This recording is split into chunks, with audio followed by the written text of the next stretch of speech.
public officials do not have an adequate understanding of the drivers of business and freight movement. Private respondents would prefer not to work with communities who do not plan adequately for their transportation infrastructure or do not have policies that adequately accommodate freight facilities. They would like guidance from communities in terms of incentives, but also in terms of having implementation tools in place to allow planning to occur. It's interesting and no surprise that 69% of public respondents have encountered compatibility issues in the siting of freight and logistics facilities. So again, that was a result from our NCFRP project, which Chris is going to tell more about. Thank you very much, Ruth. Good afternoon, everybody. I'm Chris Steele. As mentioned before, I head up a location strategy and site selection firm, which means that most of the time I'm actually working with the private sector to help them address some of these issues with regards to where to locate that next warehouse or plant. What we had been called in to do on this project was to give a little bit of an understanding to the public sector about how some of those decisions are made and how that might impact some public policy.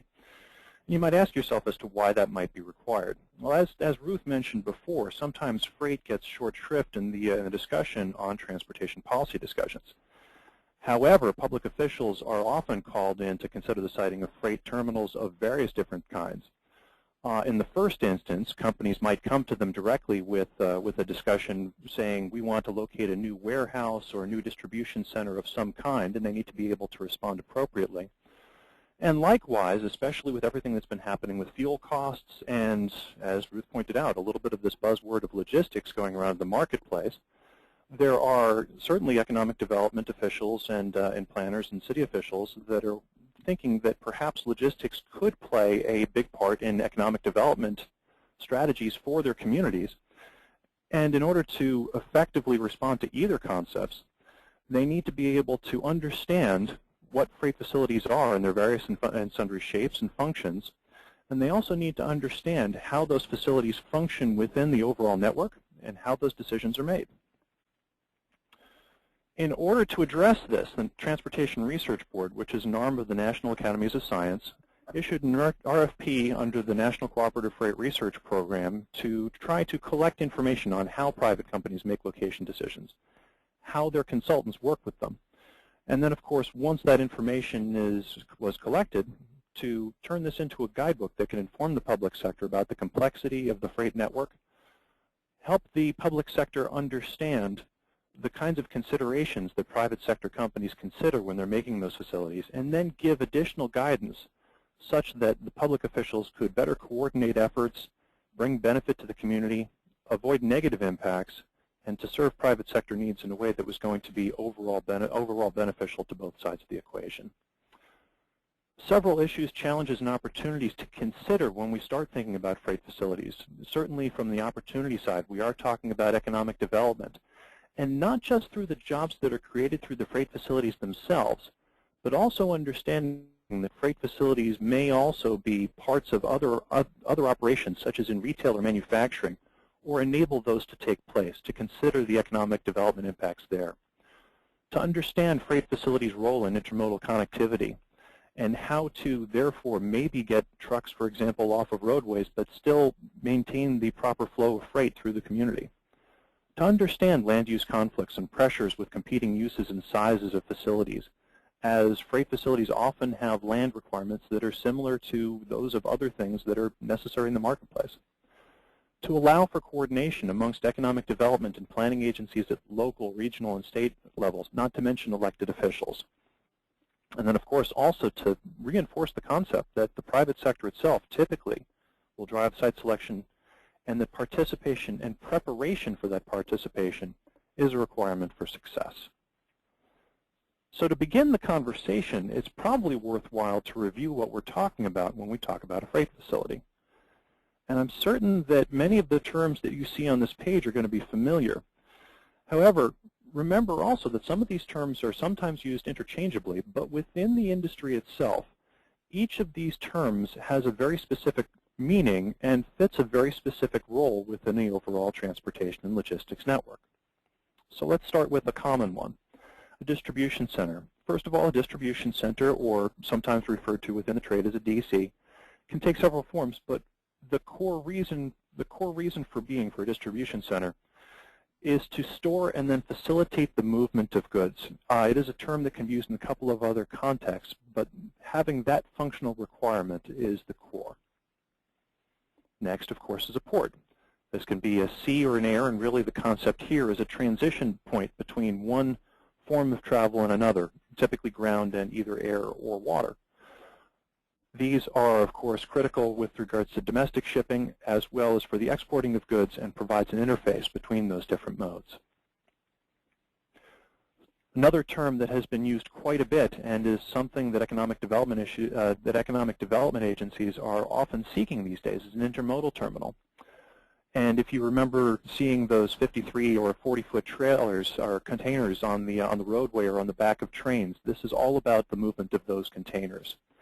An intermodal terminal allows for the movement of trailers and those containers between modes, whether it be on a boat, a rail, or a truck.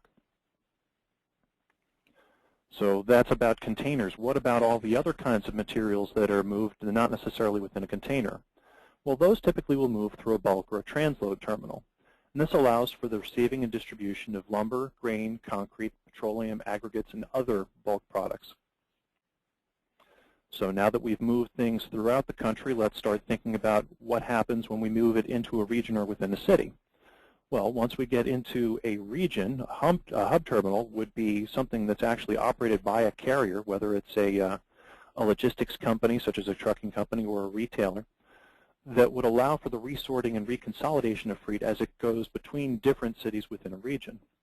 And within a city itself, we have a city terminal, which would focus on the intramodal, in other words, truck-to-truck, sorting and consolidation, as well as the management of all the pickup and delivery services to customers or to the final point of destination.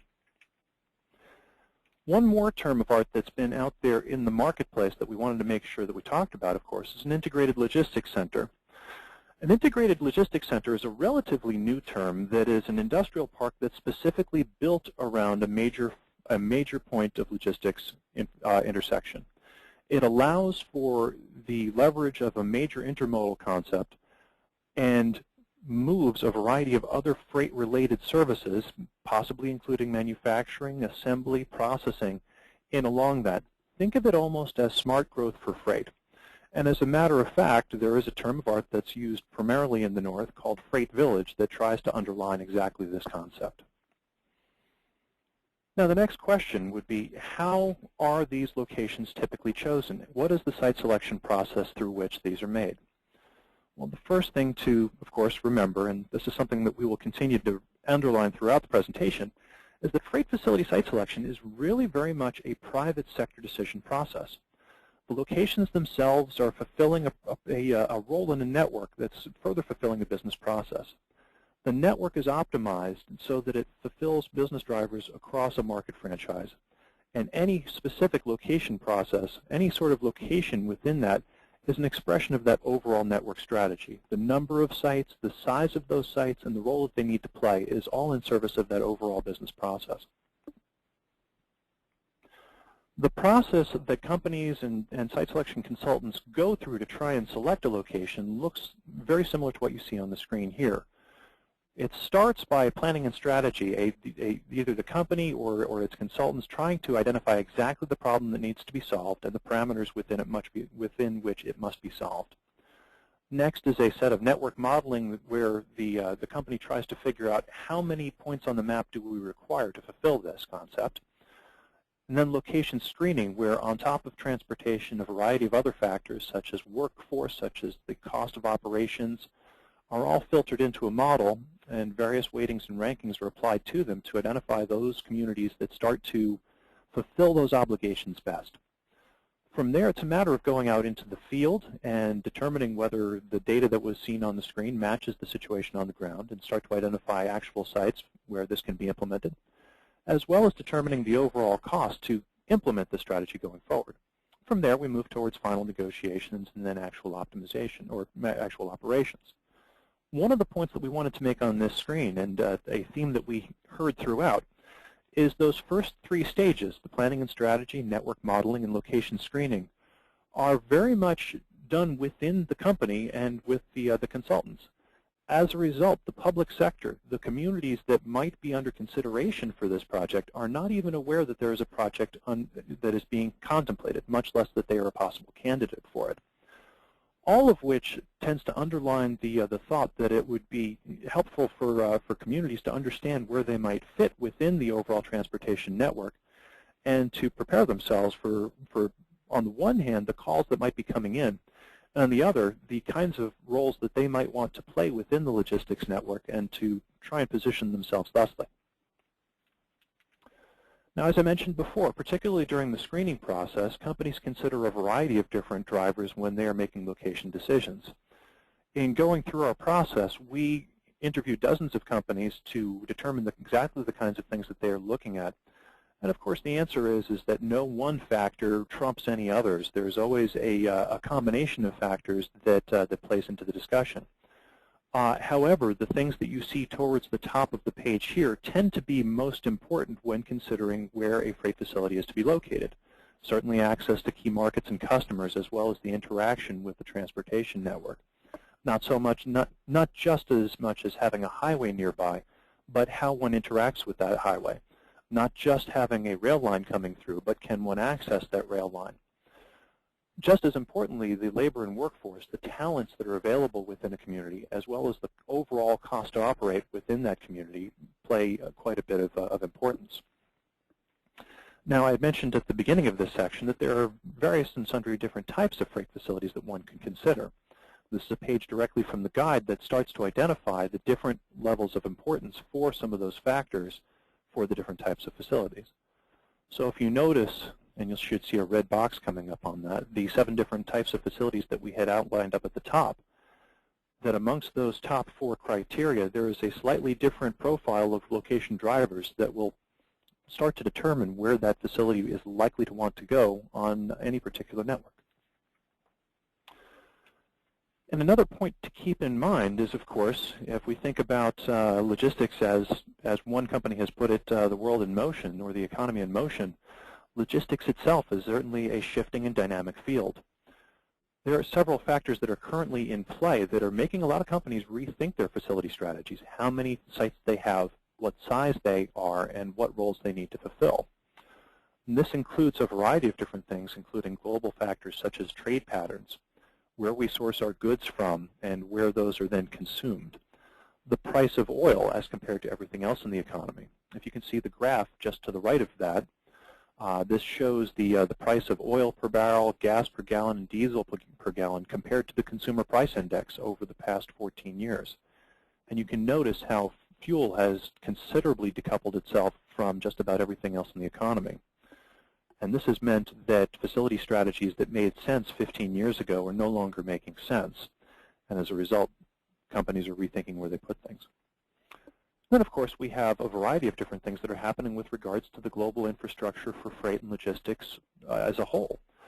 Most notably, of course, of these are issues such as some of the improvements that are happening with the Crescent Corridor and various other rail corridors that are happening across the United States. And then globally, we have the adding of the 3rd wider channel to the Panama Canal.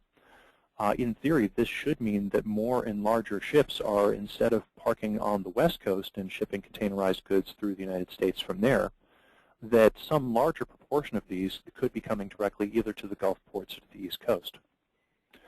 On top of this, of course, we have other more global concerns that are happening at the companies themselves. What is the role of just-in-time delivery as it comes to either manufacturing or assembly, or indeed the consumer's desires? How does sustainability fit into all of this with regards to both the local versus distant sourcing of goods? And what does our overall carbon footprint look like when we start to move any particular good from its point of production through to its point of consumption? All of these are impacting how companies look at these particular issues. Now, this is how the private side is considering all of these different issues. The question of how the public responds when these particular projects come to the table is what Ruth will be talking about now. Okay. Thanks, Chris. Well, as Chris has mentioned, the early steps in figuring out where a freight facility needs to be located for business reasons happens in the private sector. But this doesn't mean that the public sector is going to be sitting around waiting for the phone to ring. If you move on to the next slide, we'll see that being a planner, it always kind of begins with vision and goals to me. And our goals, whether for regions or for communities, generally have to do with sustainability, with economic vitality, and with quality of life. And those goals boil down into strategies to accomplish those goals. If you think in terms of the development of a freight facility, the types of benefits that we would be looking for locally or regionally would have to do with revenues and with the creation of employment opportunities, with the jobs, either, as Chris mentioned earlier, either directly or indirectly through the location of freight facilities. We would also be looking as planners to put things in place that would allow us to avoid, minimize, or at least mitigate any impact that might be associated, such as impacts on the transportation system, environmental impacts, costs certainly, and controversy. We're not naive enough to think that we can make controversy not happen because people will always have honest differences of opinion, but there are ways in which the level of controversy can be reduced and managed. So some of our recommendations, if you will, for the public sector would be, first of all, to learn more about logistics and learn more about what goes into the decision-making of the private sector. This is, in fact, what the guidebook that we prepared for NCFRP is all about. It is a guide for public officials on freight facility location selection. And we believe that a better understanding of those drivers will enable planners to be more effective and yield a better understanding also of community outcomes, both the positive outcomes and the negative outcomes, and that will lead to better quality decisions. So the questions that planners and local officials and regional officials will want to be asking is, where does my community lie in the freight network? Which types and facilities and which functions best match the location of my community? What do we have that gives us a competitive edge? And of course, what are the benefits and costs, and how do we maximize the benefits and minimize the costs? Another thing that we believe is important for the planning process and the public process is to communicate, communicate, communicate. And this needs to begin before that phone call about a possible relocation of a facility to your community. We believe there needs to be a lot of regional and local dialogue on the role of freight. As we said earlier, freight tends to be a little bit of an invisible behind-the-scenes thing, even for transportation planners in some areas. And this needs to be brought into the open in dialogue. This photograph actually is exactly that. For the Vermont Agency of Transportation, we were asked to carry out a number of focus groups of regional planners, local planners, economic development specialists, and the business community. And they were exceptionally effective in helping people understand each other's issues. And we highly recommend this type of a dialogue. This will help to educate and engage the residents and the business community on the costs, the benefits, and the goals for freight facility development.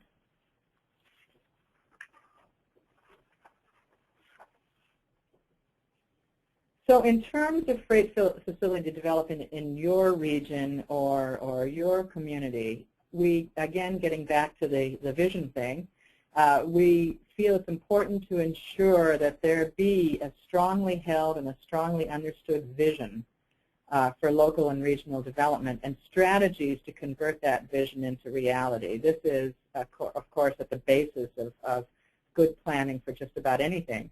But in terms of freight facility planning, it allows the coordination of economic development, land use, and transportation planning, and the preparation in terms of identifying of sites and areas for freight facility development, and building into the planning process and the implementation process for plans the tools for allowing implementation in concert with the plan, such as effective zoning, possible incentive and regulatory processes, and streamlining a permitting process. One of the things it says at the bottom of this slide, if you build it and they will come, is not an effective strategy. There have been situations where communities are so anxious to have the economic development of a freight facility that they have built facilities such as intermodal facility in a location that is not appropriate for the private sector. So really wanting something badly doesn't mean that you will get it in terms of private sector location. And if you go ahead and build a facility, it does not mean it will be used. However, it is exceptionally important that the planning process consider the types of things that need to be done to prepare for the eventuality of development. At this point, Dan is going to take all of this and relate it to some real-life case studies that we looked at and talk about some of the best practices and lessons learned from those case studies. Dan? Great. Thank you, Ruth and Chris. Yes, the presentation I'm going to give is going to be focused on taking the freight facility categories that Chris described and the work that we did to identify actual freight facilities that fit within each of those categories. So if we go to the next slide, we've got a list that shows the different freight facilities that we profiled, and I guess a couple points about the case studies that you see here in the specific facilities. One is that we tried to get some geographic coverage and representation across the country.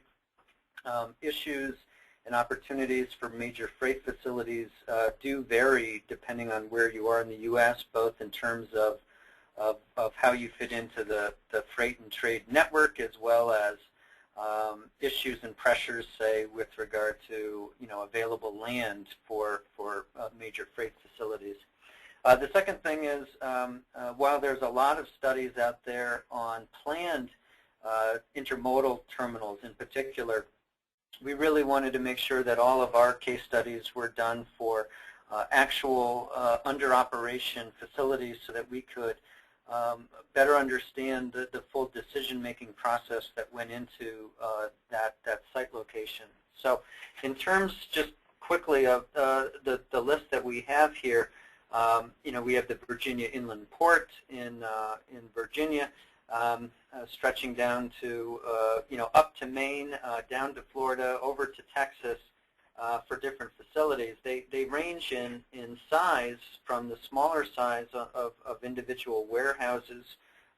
250 to 300,000 square feet is still substantial, but when you're talking about intermodal terminals and inland ports and major bulk facilities, you can easily get up to 150 plus acres for that site. And then we have Alliance, Texas, which is probably the largest freight logistics facility in the country. Really started actually with a major air cargo operation at the heart of it, and then has kind of added and accumulated various rail and highway infrastructure, and now spans or covers over 11,000 acres. On the next slide, we try to, as we've been discussing in the presentation, we try to actually quantify the direct and indirect economic and transportation effects of the different facilities. And as you can see, they do range, they do vary. so, there's some different, I think, lessons learned through this. One is that, like at the Inland Port facility in Virginia, the direct jobs and activity, handling the freight is relatively minor, estimated at only about 17 jobs. But that facility really acted as a catalyst for greater economic development in terms of lots of various distribution center and warehouse and other facilities locating near to it. An individual warehouse could be as small as 10, 20, 30 employees, and on the while a larger distribution center like the one in Florida that we profiled was over 500 jobs, and then the logistics center at Alliance, Texas, when you add it all up, is about 28,000 direct jobs, and a total multiplier effect that adds in about over 60,000 jobs. We're now going to go into more detail on 4 of those freight facilities and try to provide at least a little bit more context in terms of the story of how they came to be and what some of the key factors were for siting those facilities. The first one here is the Rickenbacker Norfolk Southern Intermodal Terminal in the Columbus, Ohio area. And the story here is really that they had an existing facility, but they were constrained on space. And based on wanting to be along the Heartland Corridor route, which connects from the East Coast ports into the Heartland and Chicago, is that they really needed space to grow and accommodate future growth. And so they needed a larger facility. By going into the Rickenbacker Industrial Park, in essence, there were other multimodal freight facilities that they could tap into. Because this was an existing industrial park area, there were relatively modest environmental concerns and fairly high level of community support. Because this type of use was already targeted, and they had a long-term effort in Columbus to develop their own kind of freight logistics industry. So in a lot of ways, this facility fit in with a longer-term economic development strategy. For this facility, about 150 jobs at the Intermodal Terminal, expected to be a catalyst to additional jobs in the freight industrial park. And then the other key factor on the transportation system is that while there's often, there often can be some conflicts or objections in terms of local freight traffic to and from a facility, because of intermodal facilities that bring goods closer to the market by rail, you can actually reduce long-haul trucking in the country by bringing the goods, in many cases, in this case, consumer goods, closer to the ultimate market. Going on to the next example, Murphy Warehouses in the Minneapolis-St. Paul, Minnesota area, they have multiple different warehouse sites that they operate, as shown in the map. The ones in green tend to be some of the newer, more recent warehouses, and you can see that they're all located along rail corridors. And so one of their site selection criteria that's actually changed over time is the importance of having on-site rail access. They also, are looking for at least 150,000 square foot buildings, stormwater handling capabilities, reasonable real estate taxes, factors such as that. Each warehouse has approximately 20 jobs on site, and they have about 184 in the metro area. And similarly, especially for the warehouses that are helping with on-site rail, they can act to be helping to facilitate more goods movement by rail and less by truck. The third example that I was going to profile is the Virginia Inland Port in Front Royal, Virginia.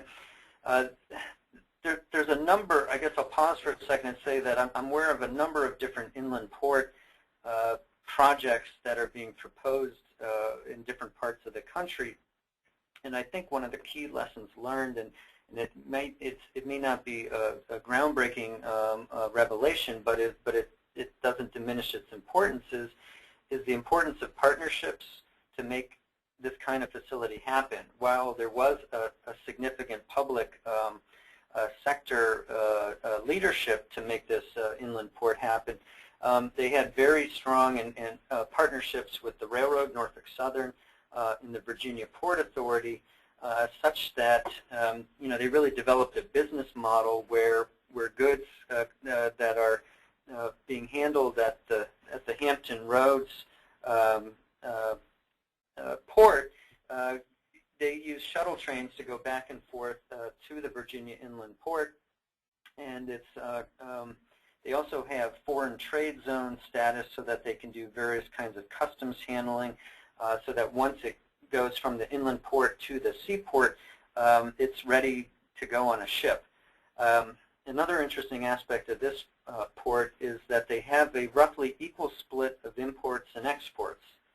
So, the imports come in through the seaport, then by rail to the inland port, and then are distributed by truck primarily to like Appalachia and other parts of the region. On the export side, there's a lot of different manufacturers, timber companies, and other kinds of firms in Appalachia that will send their goods to the inland port that then go by train back to the port for shipment to Europe, Asia, and around the world.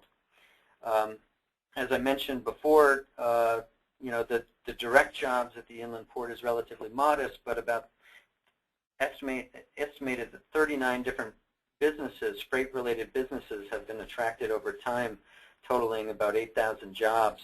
And this type of rail use helps to reduce truck VMT, or vehicle miles of travel, as well as CO2 greenhouse gas emissions, which I know is front of mind for a lot of people these days. The last case study that I'm going to talk about in detail is the project in Marianna, Florida. It's a Family Dollar distribution center that was developed within the past 5 to 10 years. In essence, Family Dollar was doing a regional search to locate a distribution center where they could, with the goal of reaching a big set of their retail stores within a half-day truck trip, where they could send their trucks out to make deliveries to the retail stores and come back within that same day and have a big coverage area and hit many of the major markets and cities in Florida, for example, but also be locating in a more rural, less costly area. Some of the key site criteria factors for this one was that they had direct access to Interstate 10, and they actually worked with the state and the local officials on having a direct exit or ramp from the interstate to their facility so that they don't have any local traffic conflicts. This site is within an industrial park that is now has 2 other major tenants, and this distribution center is on a 75-acre site. We haven't talked too much, or I haven't talked anyways too much about incentives, but there was a package that the local, regional, and state economic development officials put together, and there was competition for this site, with other states, and Florida worked hard to make this project happen where it did. And then the last point is that, especially because it is in a more rural area, and they were, looking to have over 500 jobs at the facility, they needed to make sure that the local area could provide the type of, both the quantity and the quality, or the skills for the workforce to fill the 515 jobs that are at the facility. So that was an important element where the the local and regional workforce and economic development officials got involved. They have about 90 trucks in and out per day. It was a $55 million upfront private investment on the site, and that has helped to directly attract 2 other major businesses to the industrial park. I guess I'm now turning it back over to Ruth, I believe, for some closing thoughts. Right. Thanks, Dan. Well, this webinar has been a bit of an overview of the siting and the factors behind the siting of freight facilities. And the 3 of us had put our heads together and tried to decide what were some closing thoughts that we would like to leave you with. What would we like you to take away from this webinar? And here they are. First of all, the understanding that freight and logistics really drive our economy. Secondly, that very largely the private sector, it's private sector decision-making that drives the siting of freight facilities. But a better understanding of the private sector by the public sector helps lay the groundwork for regional or local planning actions that can make a big difference locally in terms of reaping benefits, jobs and tax revenues, avoiding or mitigating impacts, and managing the controversy, land use controversies. We very strongly believe that effective strategies to make this happen need to be proactive. They need to start long before there's a facility to actually be decided about. They need to be proactive, and even more strongly believe that they need to be collaborative. Laying the groundwork for the development laying the groundwork by the development of a local vision, plan, strategies, and regulatory tools will be greatly beneficial locally. And what helps is, first of all, a clearly defined economic development strategy that's collaboratively developed and understood by all, consistent and clear zoning regulations that support the plan that has been developed locally, and clear permitting requirements so that the private sector knows the ground rules coming in, and consideration of incentives beforehand, again, long before there's an actual project to consider. The final thing that we want to leave you with, although we have stressed that even those of us who are transportation planners probably know more about the movement of people than we do about the movement of goods, there is a great deal of information out there. We have prepared the guide for local officials on freight facility siting, but there is a great deal of other material available, and you really need go no further than Google to learn more. There are many resources available from TRB, NCFRP, which is a part of TRB, from the Federal Highway Administration, from APA, and from many other sources. With that is the end of our presentation, and we will turn things over to Linnea McCaffrey to field your questions. Thank you very much again for attending. Thanks, Ruth, Chris, and Dan. The first question we have is from Alison McGrath. I'm working on an inland port facility. I have been looking for a best management practices for site design that contemplate the unique nature of such sites and haven't been too successful in that search. Any suggestions? Hi, this is Chris Steele, just jumping in on that. Thank you, first of all, Allison, for the question. Amongst the points that I would put forth with regards to best practices, there is not necessarily a guide that I'm aware of that has best practices out there, but I think that you will find that several of the developments that have been out there are very, very open and willing to talk about the lessons that they learned along the way. And that would extend, certainly from the policy side and the things that we had asked them about, but also with regards to lessons that they learned with regards to what works from a design side. Dan, do you have anything that you want to add on that? Well, I think it's a good question. I also have to confess that I'm not aware of a a guide that's more specific on the design side. It may exist. I'm an economist, not an engineer, but I work with a lot of engineers, and I know, for example, we're working with the private developer on an inland port, and we've been going through the construction plans and the different kind of design and equipment elements, including getting into the layout of rail tracks, the capacity and thickness of the asphalt and pavement to handle the the heavy volume of goods, and it's definitely a specialty industry. There are some people that I know who are more experts in this, but like I said, I'm not as aware of a guide. Others may be. I think Allison was elaborating on her question. She writes she's specifically looking for a zoning regulation template. So, she may be thinking of coordination of land uses rather than the engineering component of it. Not a guide per se, but one thing that I would recommend is if you'll notice that there is a website at the bottom of the page there, freightlocation.org, and that has some of the resources that we identified during the course of our project. I would actually like to point out another of our partners from the project, which is Resource Systems Group based up in Vermont.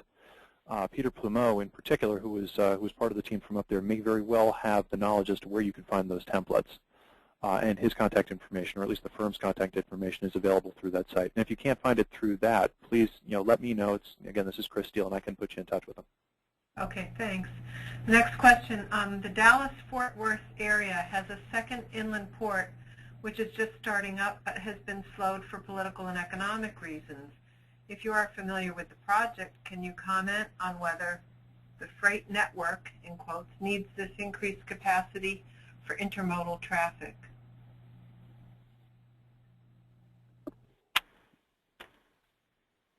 I'm waiting for Dan. No, Dan? Okay. I'm honestly not familiar with that project. I've heard whispers of the project. However, the development that we've seen at Alliance, and certainly the success that they've had, would tend to suggest that there could be additional call. I am not familiar. I have not done a micro or regional level analysis to take a look at freight trends through the area. Speaking as a site selector, I can tell you that there is a tremendous amount of interest in the Dallas-Fort Worth area. It is very strong with regards to its transportation logistics, as well as both the consumer markets, as well as the points of entry and for export that one can reach through that area. So it would not surprise me if the data were to show that there would be a good business case for it. Okay, sounds like a good answer. Move on to the next one. What can communities do to improve the skills of the labor force in freight handling and moving? Where are workers getting their training? I'd be happy to take that one. It's Chris Steele again. With regards to the skills that are required, I think it's very useful, once again, to understand that freight facilities are not a monolithic construct, and that a variety of different things are happening throughout the facility. So yes, we do have people like forklift operators and materials movement coordinators and things of that nature, but just as easily, the facility that we're talking about might include things like machinists, might include technicians of a variety of different measures, might even include people that are performing customization of a product as it moves from its point of origin to where it goes. Food manufacturing and production, in particular, has a lot of different specialized things that happen along the lines in a facility that might very easily be categorized as a freight facility. So on the one hand, it's hard to really kind of nail that answer down. However, put more broadly, I think that having programs, particularly in the VOTEC programs and in the community college programs, that are very, very well tied into the business community, so that there is an ongoing dialogue as to the levels of skills that are required now, that are able to adapt previous skills into new uses, are really the nexus of where the conversation can happen between where the jobs are going to be and where the people can actually create more sustainable careers going forward. Thanks. The next question, are there good cases of freight facilities being integrated with surrounding land uses in urban areas?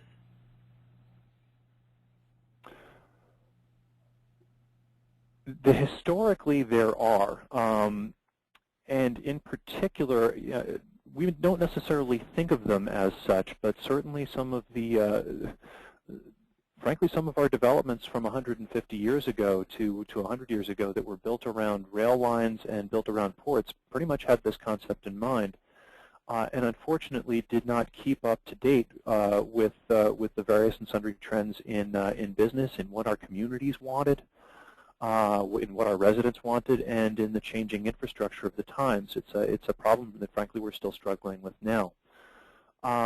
In terms of things that are working well in urban areas now, I don't necessarily want to point at Rickenbacker as being an urban area, but certainly as being on the outskirts of Columbus, it is one that has recognized the urban fabric that it is being placed in now.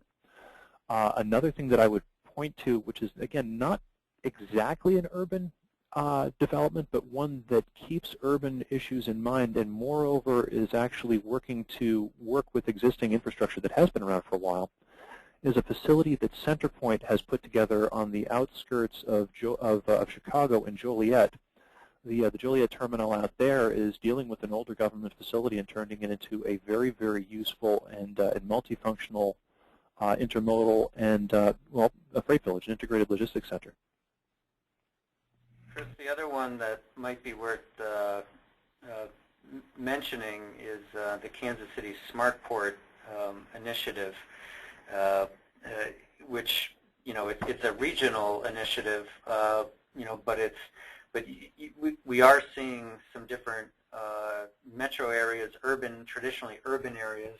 Kansas City is an existing one. Detroit is trying to, the Detroit area is trying to bring, you know, freight logistics in as a industry cluster, but it's a, you know, it's bringing freight logistics facilities directly into the economic development strategy for the area. You know, the challenge, of course, and one of the reasons why we see, you know, more inland port proposals out there is because there tends to be less space in the core urban areas, though there are some seaports that are able to expand. Just quickly, when we did the Massachusetts Freight Plan and we did a preliminary look at large sites in Massachusetts, virtually all of them were outside of the 495 Beltway, so meaning, you know, 30 to 40 miles outside of Boston. We don't have any more questions, but I think that discussion is an interesting one of what kinds of sites lend themselves to adaptive reuse or redevelopment for these. So I don't know if you want to expand on that anymore, but I mean, I think the examples are very interesting.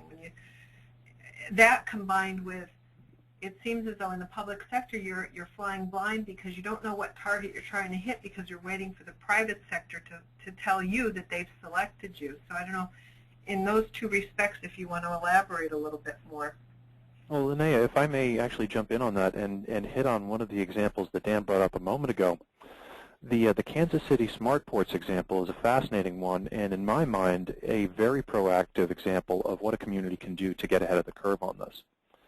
The Kansas City Area Development Council, probably about 10 years ago, had done a self-assessment exercise whereby they examined the kinds of industries, uses, and economic activities that were particularly well suited to their region. And they came up with roughly about a half dozen of them. And logistics, of course, was one of them. And if you look at a map and you understand the kinds of transportation networks that move through that area of the country, you're not surprised. They're very, very strong for, well, for river movement, but particularly for railroads and for highway and for air. And what they did was they created a brand new organization, the Kansas City Smart Ports organization, that would do a variety of things. It would integrate the efforts of the various logistics facilities, major logistics facilities that were located throughout the Kansas City area, which is a bi-state, I want to say it's on the order of 11 counties, dozens of municipalities, being able to coordinate all of the economic development, land use, and coordination activities of all those communities. understand a lot more as to what was going to be happening within the marketplace on logistics, understand what the capabilities were of both the existing facilities that were in place as well as the different municipalities that might be, if you would, in the middle of the bullseye for logistics use going forward, and to then present out to the marketplace, the private sector, their vision for how their market pressures could be translated into a solution in the Kansas City area that would benefit from both sides. Linnea, this is Ruth. Yeah. I just wanted to add a tiny clarification here in the difference between perhaps location selection and site selection. We talked about the private sector really driving the factors related to location site, and we probably said site selection, but in where a facility needs to be. You know, the private sector may say we really must have a facility in the Nashville area, or we really need a facility on the south side of Chicago. But that's a little bit different from site selection, which is exactly where on the south side of Chicago does that site need to be, or exactly where the Nashville area does that site need to be. And the community that can best fulfill the site selection criteria within the concept of the location selection will have the advantage. Thanks, Ruth, for that clarification. A couple of people have written in. One is a comment. The first caller, they want to look at, and I believe that was Allison, they want to look at the City of Joliet zoning code that was amended for the Centerpoint project. So thanks, Kristen, for sending that in.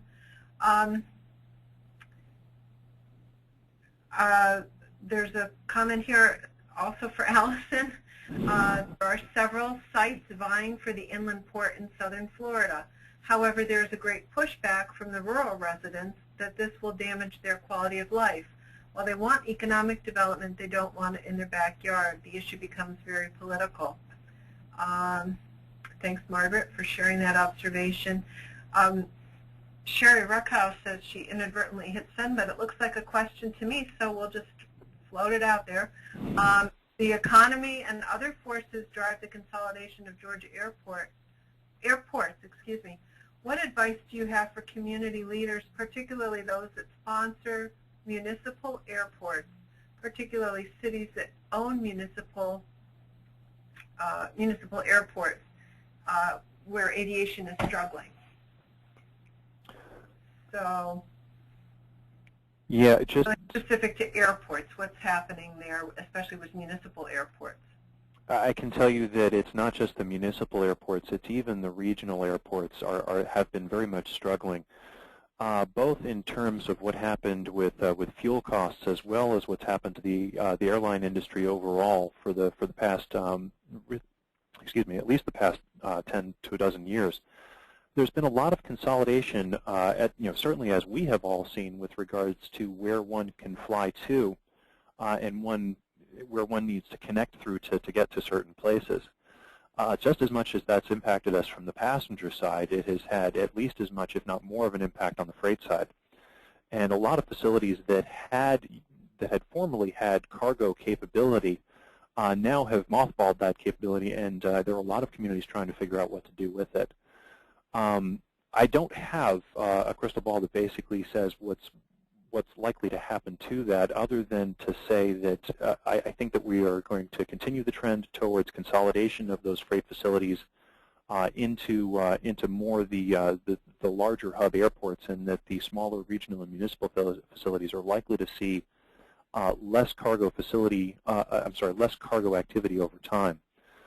The question of what to do with that capability is an interesting one, and certainly we have seen other communities that have started to look at those older airside facilities and start to think of, are there other landside activities that they can be transferred over to? And even with those, there are other logistics uses that have needs for those kinds of pieces of land, and boxes of those sizes. You just need to take them outside of the fence, depending upon what the overall network looks like in the area.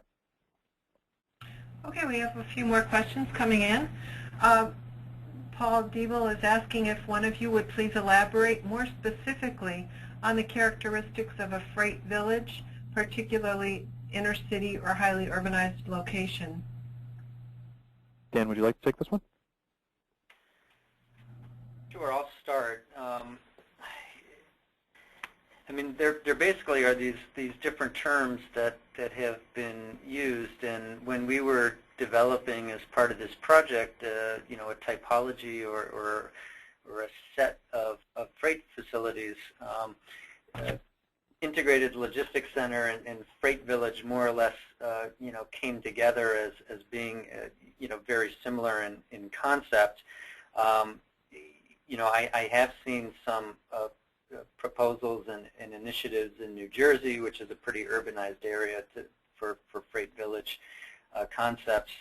But you know, in essence, what we're looking at, there's usually at least one major you know, interaction of the freight transportation system, whether it be like an intermodal terminal that you know is linking the you know, Class 1 railroad with the highway network. Oftentimes now for a freight village, it may also have a direct linkage to a seaport or an airport or both. And you know, a freight village concept, this gets back again to some of the zoning, you know, is a concerted effort to have the type of zoning, often pre-permitted sites that can facilitate you know, heavy freight users to locate. So you get a mix of direct freight or transportation, you know, carriers and freight forwarders, such as railroads and trucking companies, but also oftentimes, you know, distribution centers, warehouses, and sometimes light assembly. And you know, and they, you know, they are. You know, the Alliance Texas one is the largest kind of constellation of that. The Rickenbacker in total is another good example of a cluster development that now is a group of different freight transportation activities.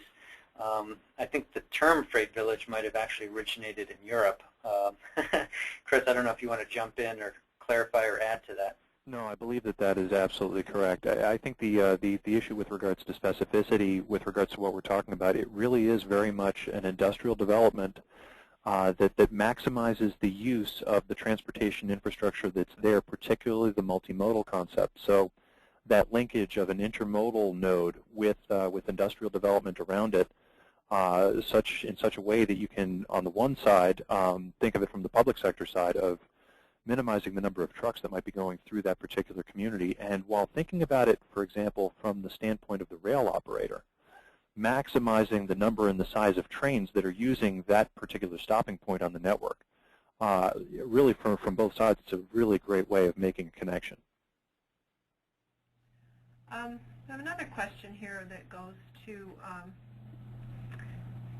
I'm sorry, I'm really reading the wrong thing. Okay, let's try this one. Can you comment on the economic incentives governments give to developers of freight facilities in relation to the benefits obtained?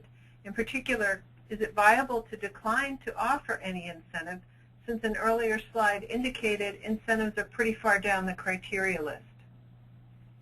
I'll take that one. Incentives are a very, very tricky game in any sort of a site selection matter.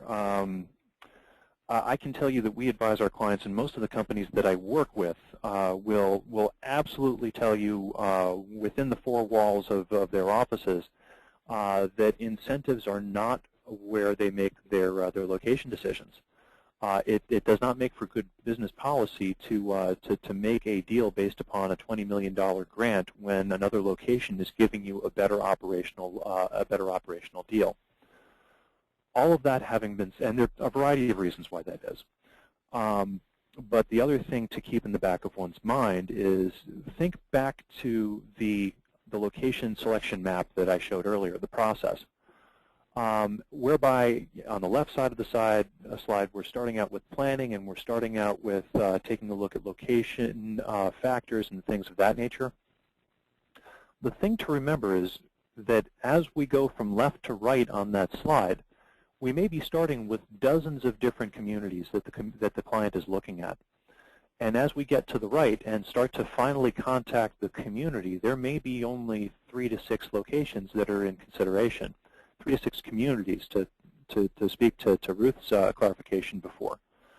And as a result, we're dealing with 3 to 6 locations that have very, very similar location criteria, and therefore the community will look to incentives as a way of differentiating themselves vis-a-vis their competition.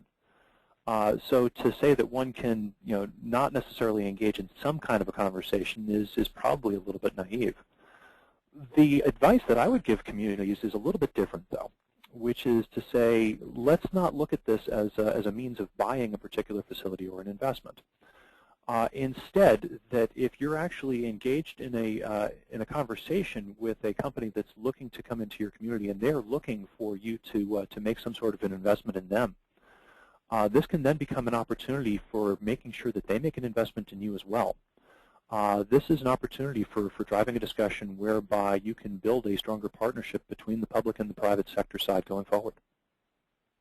Okay, thanks. Hey, I'd like to just add to that, because Chris, I think you hit upon a couple, or it almost leads into a couple of what I think might be some best practices almost in incentives, or some of where I've seen it going. One is the notion that there are different kinds of incentives that can be provided, and so there's a difference between giving, say, a property tax abatement versus helping to build stronger infrastructure to and from a site, such that, for example, if that company were to leave whenever they might leave in the future, at least the incentive that you provided, say, water, sewer, or local roads, or some other form of infrastructure, could be a benefit to other companies.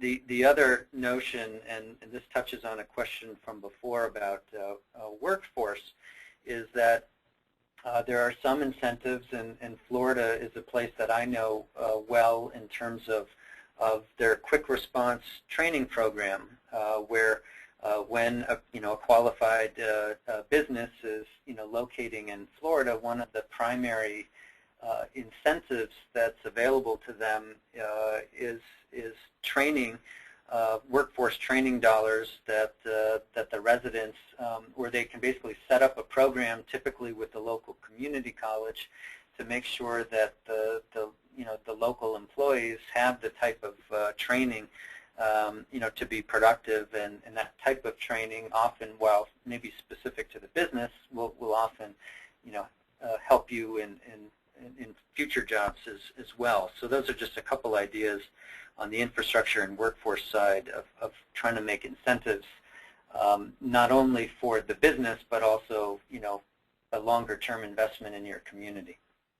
If I could just add one more thing, this is Ruth, and I think the example that Chris and then Dan gave really illustrate that the types of things Dan was listing aren't things that a community alone can offer. They're really things that happen collaboratively through a lot of different organizations, public and private, in the community, like the community college example that he gave. So I think it really points out the need for dialogue and for collaboration in planning for this type of situation. Okay, thanks. Next question. The Florida example wanted a truck distribution center right next to the interstate. Other tables used 5-mile criterion. What maximum distance to interstates are acceptable? Is it time, distance, number of turns for trucks? Boy, that really varies depending upon the exact kind of infrastructure and the exact kind of facilities that we're talking about. But I think that, unfortunately, without giving a specific answer to that, the short answer is going to be the closer the better. If we're talking about something like a major distribution center, something that's going to be handling dozens to hundreds of trucks, that really can't be any more than a couple of turns off of a major roadway. Okay.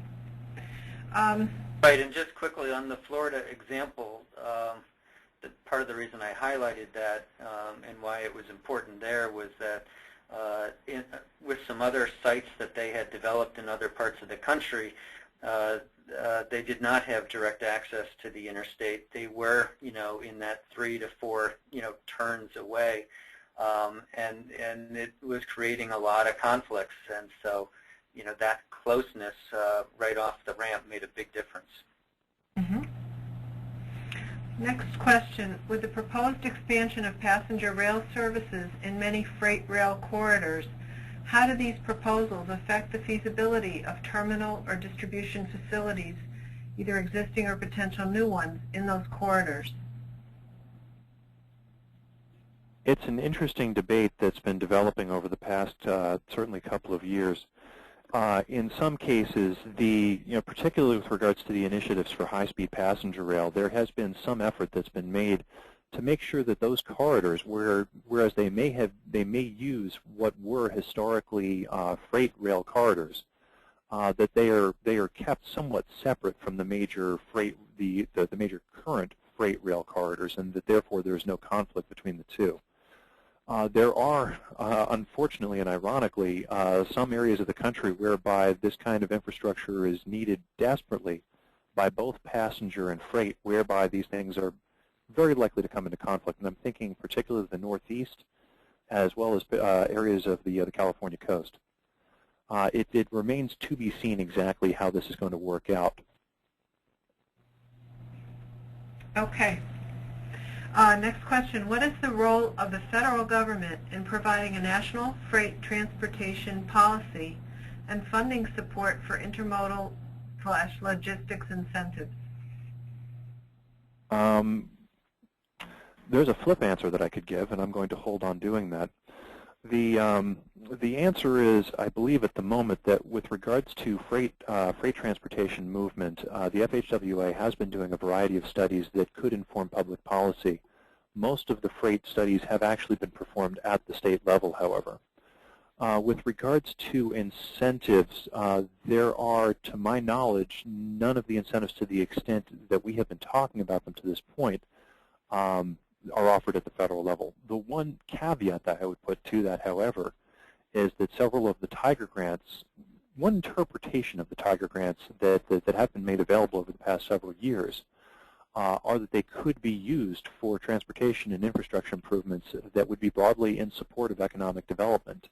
And several of the things that we've been talking about here would fall into those categories. Well, and Chris, just because you read my mind, a few, at least a couple of the major Tiger awards in the first round, including one in support of the Crescent Corridor, they were specifically for intermodal rail terminals. So there is some precedent, if you will, or at least there's some evidence that the U.S. DOT was helping to fund some intermodal freight terminals. Now, that said, those were also often projects where the private and state contribution was significant, which is a big driving factor in Tiger awards in general. But I agree with you. There's been a long call, I think, and long recognition that with freight transportation, since most of the trips cross, or at least a high percentage cross state lines and are long distance, that a more comprehensive freight transportation sort of policy and strategic investment program, is I think where we're going eventually. And the key word there is eventually. It would certainly be helpful. Okay. The next question is, as a member of the local team that developed the family, or supported development of the Family Dollar Project, we experienced a focus on achieving really quick site development. Is that a common focus of these type projects? Dan, you want to talk to Family Dollar specifically, and then I'll talk broadly? Sure. I mean, I know that there was, incredibly responsive, local economic development activity by by the professionals in the area, and time to market. How quickly you can get a facility up and running is certainly a big factor, especially I think for some of the warehouse and distribution facilities where they really want to move. My sense is that some of the other types of facilities often are a bit longer in the making. But Chris, why don't you comment on that? Yeah, I would suggest two things in particular that are making the execution of site selection decisions has really accelerated, certainly over the past several years. The first is more broad, and that's the availability of standardized data that's available through computer systems and a variety of other things. And it's made it so that companies have a lot of the data at their fingertips that allow them to make decisions in a more informed and in a quicker fashion, such that by the time that they can get out into the field, they are much further along and are much closer towards the point where they'd like to execute. The other is, however, a little bit more of a factor of the economy of the past several years. Many of the clients that I have worked with have been dealing with urgent business issues that they have needed to solve for some time, but have been hesitant to make an investment in capital, be it facilities, be it what have you, because they are uncertain of how the economy is going to turn. In some cases, this is also because they simply don't have the management bandwidth because they have cut themselves so far back. What this means in practice is that by the time that a company is actually out in the field and starting to make their final location decision, it is possible that the need for that facility has been several years in the making, and that company is really struggling to make its other business goals, and that it desperately needs to get that facility up and operating. And as they say in most customer service things, your client's problem therefore becomes your problem. The economic development folks, the planning folks, the transportation planning folks, I know have been under a tremendous amount of pressure to accelerate projects when they come to the table. Okay, thanks. The last question we have here, is it naive to think that the type of freight can be regulated? For instance, in my community, the population had no objection to the freight that the commercial trains carried until a garbage transfer station proposed transporting garbage using the same freight rails. The explosion of resident objections caused the project to be put on hold for further investigation. But it seems to me that the public good would have prevailed by using rail rather than trucks to transport the trash. Any comment, especially with regard to controlling train transport of hazardous substances, which was a primary objection?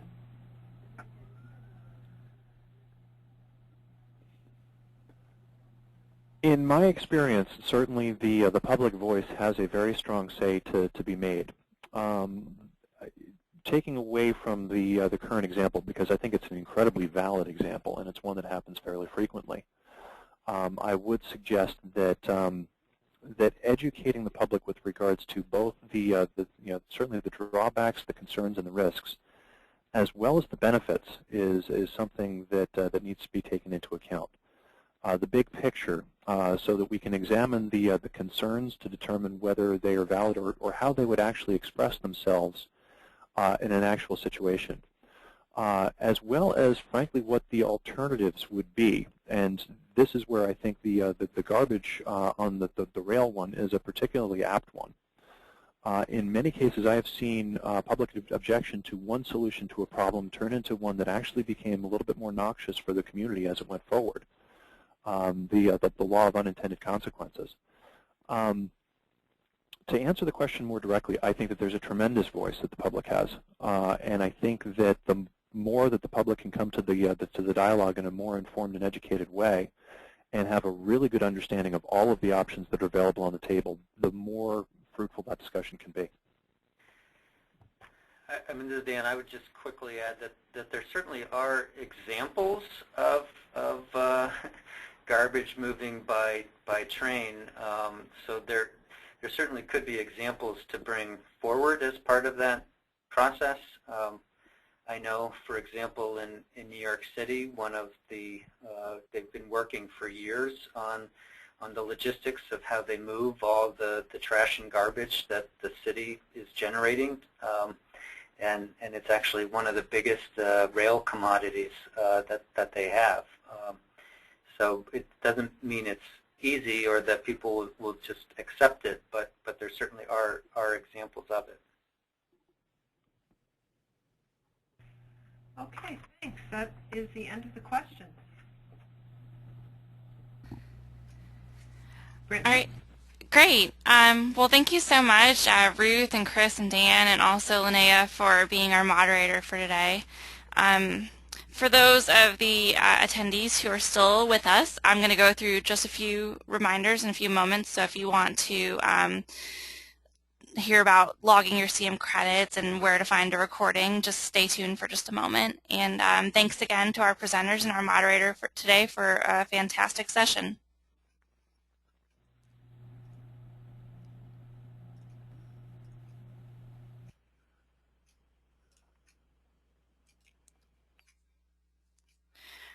All right, for those of you who are still in attendance, I just want to go through a few reminders. First off, to log your CM credits for attending today's webcast, please go to www.planning.org/CM.